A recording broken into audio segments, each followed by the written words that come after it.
Baik, Assalamualaikum warahmatullahi wabarakatuh.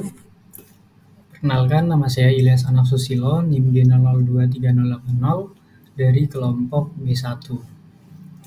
Jadi ini laprak lab anatomi blok 1.2.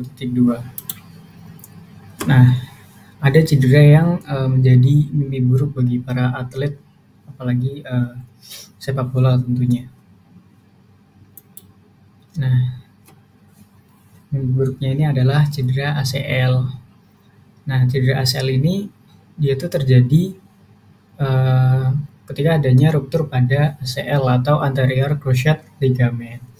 Nah, ACL ini merupakan ligamen penghubung antara os femoris dengan os tibial pada artikulasio genum. Nah, ACL ini dia itu berfungsi untuk mencegah pergeseran berlebih os tibial ke sisi anterior os femoris dan juga menjaga stabilitas rotasional dari genus itu sendiri. Nah, di mana terjadinya ACL itu adalah di artikulasio genum. Jadi kita akan membahas tentang artikulasio genum.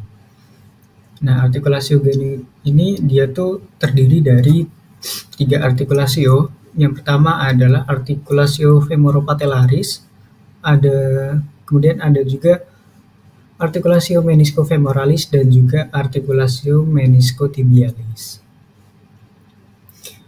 Nah, artikulasio ini terdiri dari ossa femoris, ossa tibialis, dan juga ossa patellaris. Nah, artikulasio genum ini terdiri dari diperkuat oleh beberapa ligamen. Yang pertama adalah ligamen kolateral medial, kemudian ada ligamen kolateral lateral, kemudian ada juga ligamen patella, dia itu di sisi anterior, nanti di sebelah sisi superior dari patella tersebut. Kemudian ada juga ligamen cruciatum anterius et posterius, itu ACL sama PCL, dan juga ligamen transversum genum. Next. Nah, muskuli dan tendo penyusun artikulasio genum. Yang pertama tuh dari tendonya dulu ya. Tendo yang menyusun artikulasio genum yang pertama adalah tendo musculus adductor magnus. Dia itu letaknya di sini. Kemudian ada tendo musculus semimembranosus. Ada juga tendo musculus biceps femoris, dia tuh di sekitar sini, ya ini. Nah, kemudian ada tendo musculus popliteus dan juga tendo musculus quadriceps femoris. Tendo quadriceps femoris tuh dia tuh di superior dari patella. Ini di sini. Kalau yang popliteus jelas dia di sisi posterior. Oke, next kita membahas yang musculus menyusun artikulasio. Musculus yang mendukung artikulasio genum itu dimulai dari bagian anterior. Yang pertama adalah musculus vastus medialis, musculus rectus femoris, kemudian di bawah dari di profundus dari rectus femoris itu ada musculus vastus intermedialis. Kemudian di sisi lateral ada musculus vastus lateralis, di mana keempat-empatnya tadi itu yang kita kenal sebagai quadriceps. Kemudian di bagian posterior itu ada musculus biceps femoris. Biceps femoris ini dia punya 2 kaput yaitu lamum dan brevis. Kemudian ada musculus semitendinosus. Dan di bawah di profundus dari semitendinosus itu ada musculus semimembranosus. Kemudian ada musculus gastrocnemius di regio cruris. Kemudian pada bagian medial ada musculus sartorius dan pada bagian lateral ada musculus tensor fascia lata. Kemudian bursa khas pada artikulasi coxa ini dia memiliki beberapa bursa khas ya. Yang pertama dari sisi anterior, dia tuh ada bursa suprapatellaris sini, kemudian ada bursa infrapatellaris superficial, kemudian bursa infrapatellaris superficial, dan juga ada lagi bursa infrapatellaris yang profunda.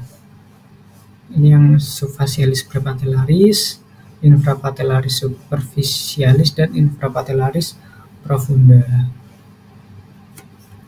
Kemudian di sisi posteriornya ada bursa subpopliteus dan juga bursa semimembranosus.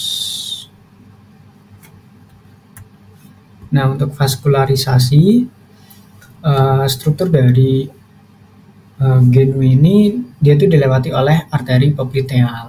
Nah, arteri popliteal ini dia itu merupakan terusan dari arteri femoralis. Jadi setelah arteri femoralis ini melewati canalis adductorius, dia akan dinamakan sebagai arteri popliteal. Nah, arteri ini tuh melewati sisi posterior dari regiogenus ya, yaitu dia melewati facies popliteal dan juga fossa intercondylaris. Nah, fungsi utama dari arteri ini pada artikulasio ini tuh untuk vaskularisasi atau suplai darah pada regio ini. Kemudian untuk venanya, struktur genu ini dilewati oleh vena poplitea di profunda, dan juga ada di superficial. Nah, yang pertama kita bahas superficialnya aja dulu. Di superficial tuh ada vena savena parva. Nah, vena savena parva ini berfungsi untuk mengangkut darah dari kulit dan jaringan lunak di sekitar kruris dan ekstremitas di regio bawahnya. Kemudian vena savena parva ini juga dia tuh berasal dari tepi lateral kaki posterior dari malleolus lateralis, kemudian berjalan naik ke tengah musculus di cruris menuju fossa poplitea untuk kemudian memasuki vena poplitea. Nah, vena savena parva ini saling terhubung dengan vena savena magna.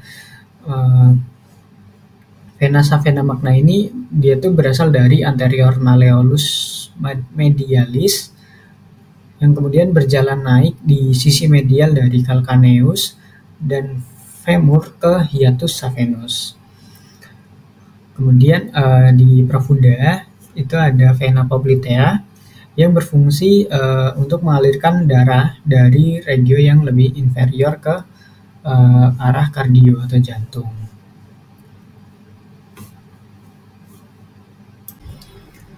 Oke, sekarang saya akan menjelaskan tentang plexus brachialis. Jadi plexus brachialis ini dia itu merupakan jaringan saraf yang menginterfasi ekstremitas superior pada manusia. Nah, plexus brachialis ini dia itu terbentuk dari serangkaian spinal nerve dari yang keluar melalui vertebrae cervicalis 5 sampai cervicalis 8 dan vertebrae thoracalis 1 dari medulla spinalis. Nah, fungsi utama dari plexus brachialis ini dia itu berfungsi untuk mengirimkan sinyal-sinyal saraf neuron motorik dan sensorik antara otak dan juga ekstremitas superior.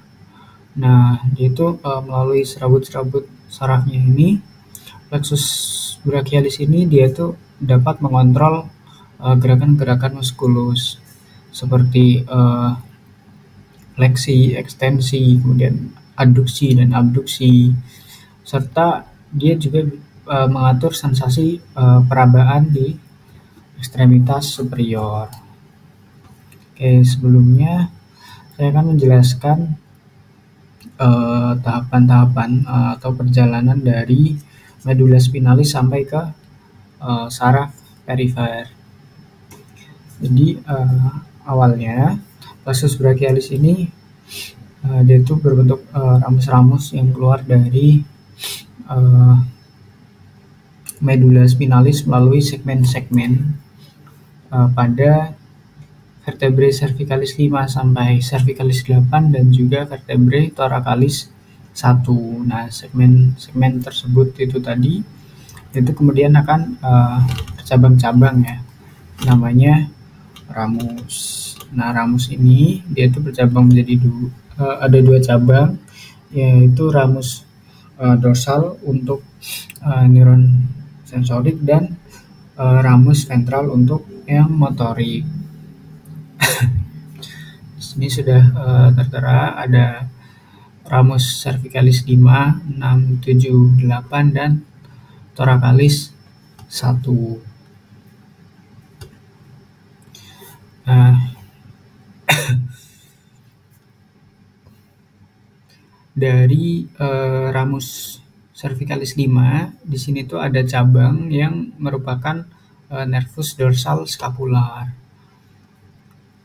Nah, dari ramus C5, C6 dan C7 dia itu juga keluar percabangan yang kemudian nanti akan menyatu membentuk nervus thoracic longus. Nah, jadi ini tuh ada nervus-nervus yang dia terbentuknya dari cabang ramus, cabang trunkus maupun cabang-cabang di korda.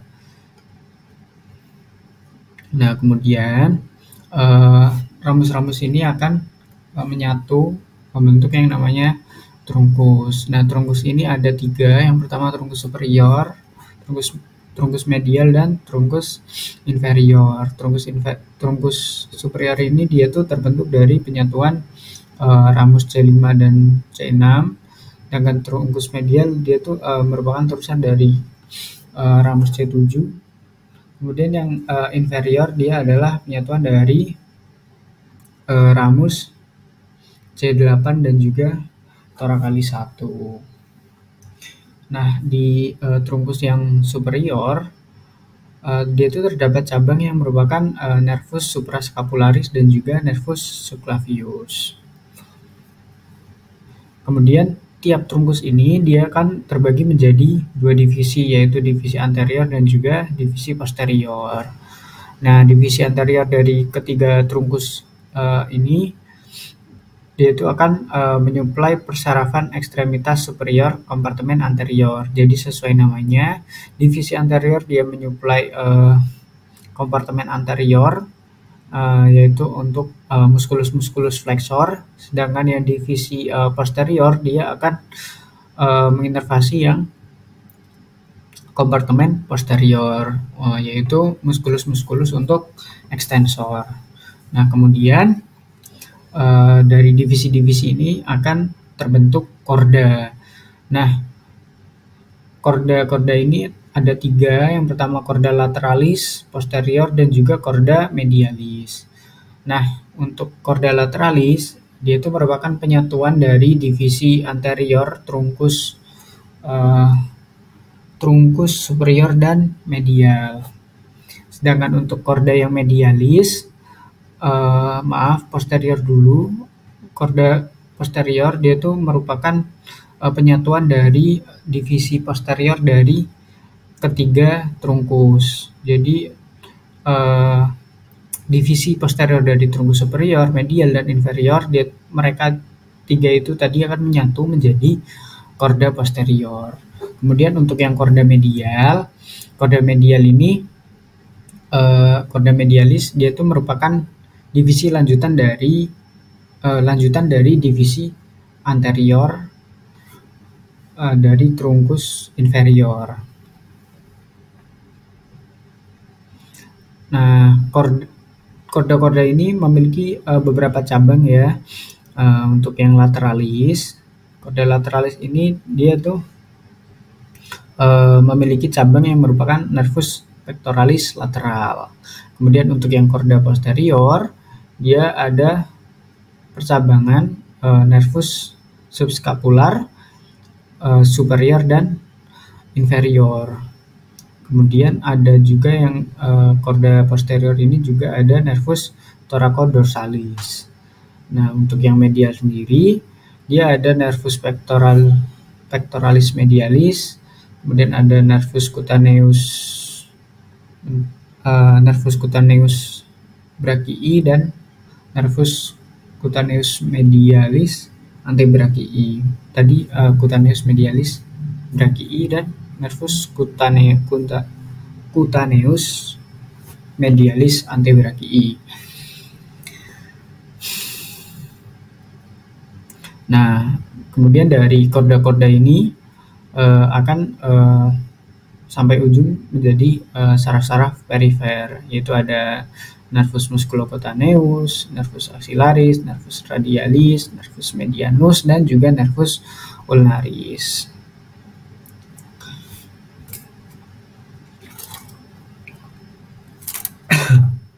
Next, nah nervus apa aja sih yang keluar dari plexus brachialis ini?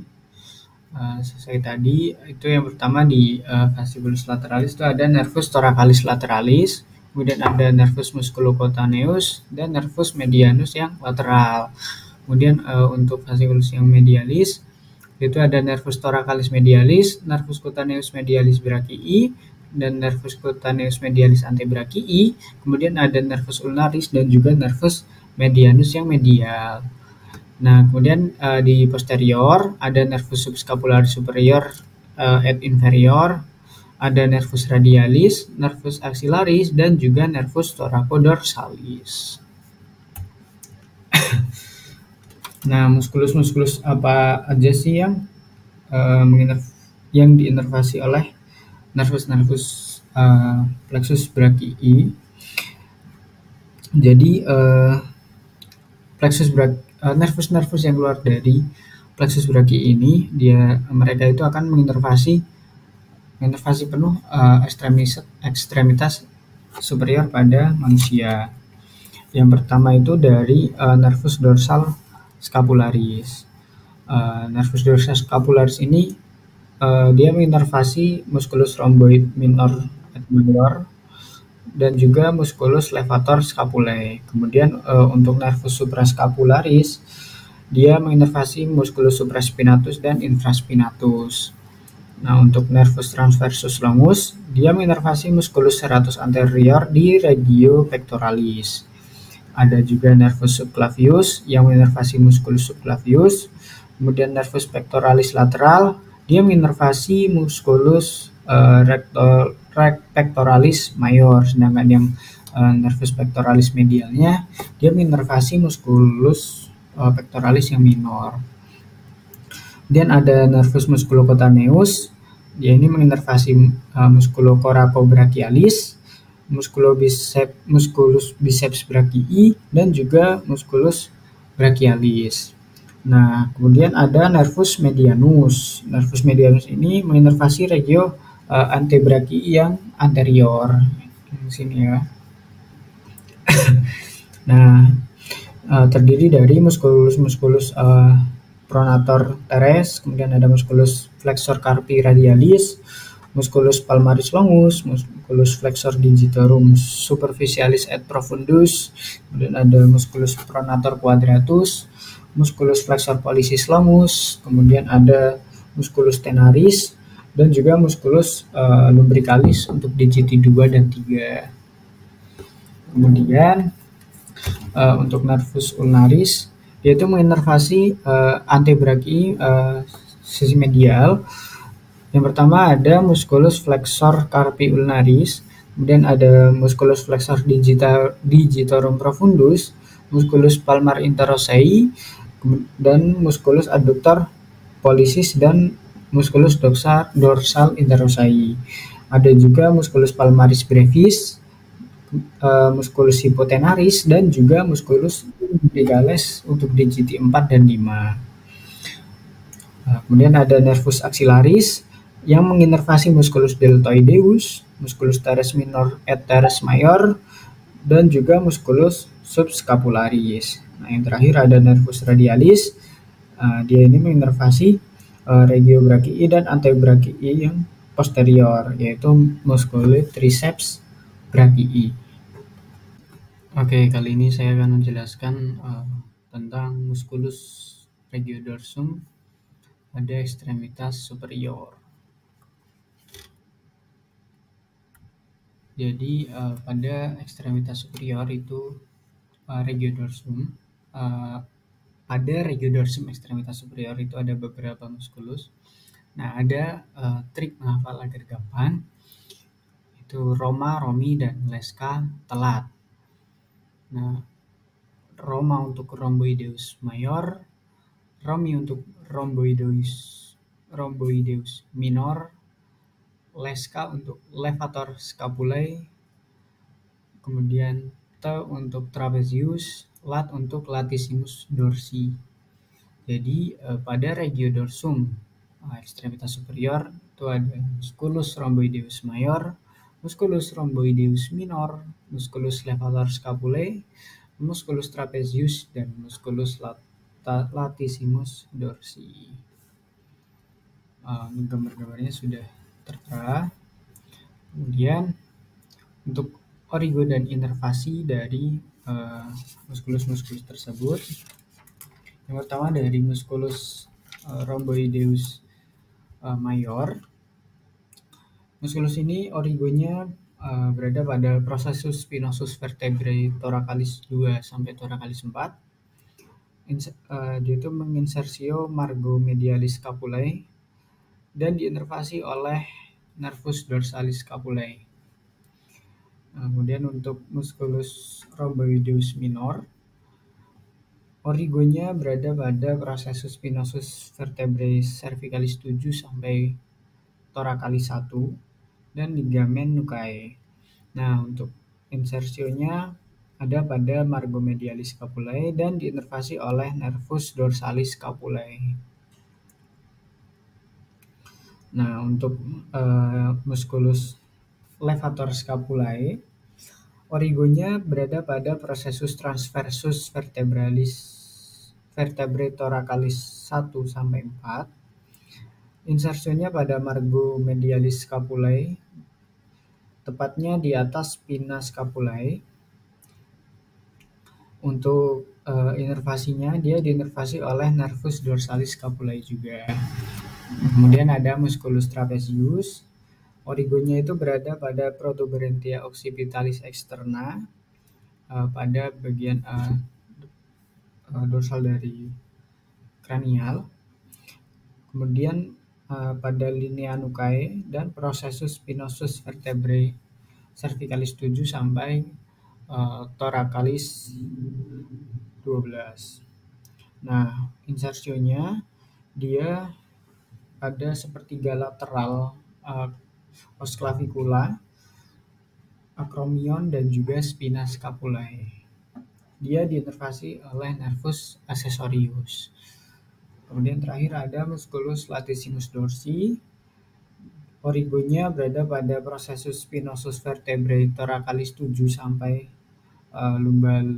lumbalis 5, pada crista iliaca dan 3 costae terakhir. Nah, insersionya berada pada sulcus intertubercularis humeri. Sedangkan untuk inervasinya, latissimus dorsi ini diinervasi oleh nervus thoracoldorsalis. Nah, kemudian salah satu klinis dari muskulus-muskulus yang berada pada regiodorsum ekstremitas superior itu adalah winged scapulae.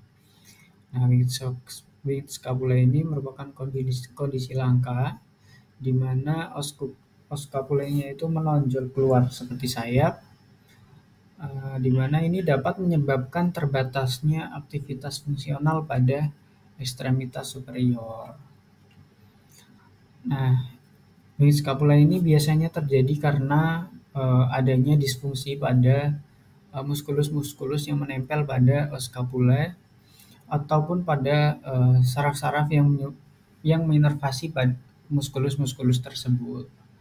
Nah, hal ini tuh biasanya terjadi karena traumatik, iatrogenik, maupun idiopatik yang mengakibatkan cedera saraf dan kelumpuhan musculus serratus anterior, trapezius, maupun rhomboid. Nah, Kenapa bisa sampai terjadi seperti ini? Ini tuh terjadi karena muskulus-muskulus pada skapula ini, mereka ini berperan dalam dalam menjaga batas medial dari skapula tetap menempel pada dinding posterior dari toraks.